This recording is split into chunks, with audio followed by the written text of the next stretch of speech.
Excellencies, ladies and gentlemen, good afternoon, and I could not wish you better afternoon after the celebrations we had yesterday because of the event which could be compared to the only few memorable days for our homeland, for Georgia. At least during the lifetime of my generation, we had great moments when we celebrated independence of Georgia. We adopted our constitution and created foundations of our country.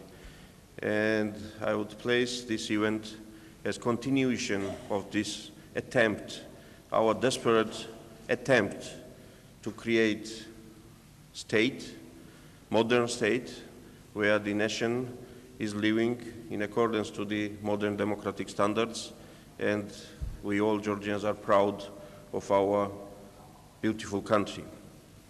However, it is quite interesting that this event is coinciding with the conference on defense and security in Georgia, because we all know that for making sure that this country is secure and this region is secured and the world is secured, we need to do a lot of work.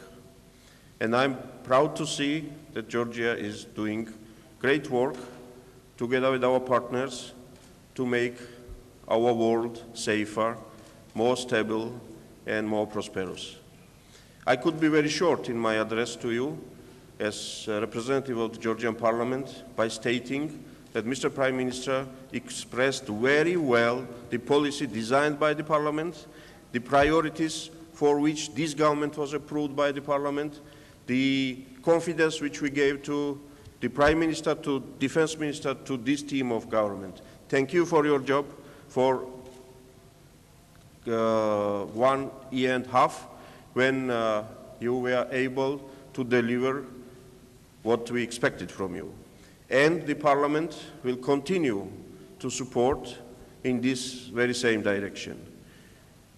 We are proud to say that the democracy is growing in Georgia. We got more pluralistic media, more independent courts, and so on.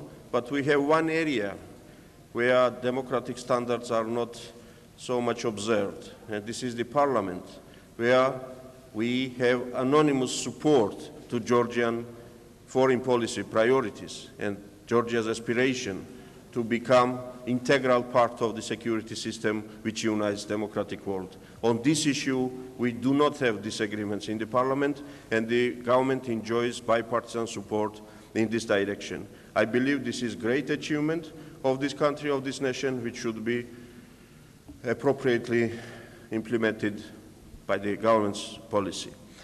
I want to apologize to everybody who expected me to see during the panel. Unfortunately, these events which were happening during these days did not allow me to be with you, but I heard that this conference is very successful. Our friends, partners from many different countries were very much engaged in this conference, and the outcomes will be very important for us to define our security and defense policy better. I was going to talk on the panel which was called Knocking on NATO's Door, and it reminded me the song by Bob Dylan, Knocking on Heaven's Door. And I want to explain for the audience that we are not that obsessed to believe that the NATO is heaven. However, we are informed enough and intelligent enough to know that NATO is safe haven, and we want there. And we want to continue this cooperation.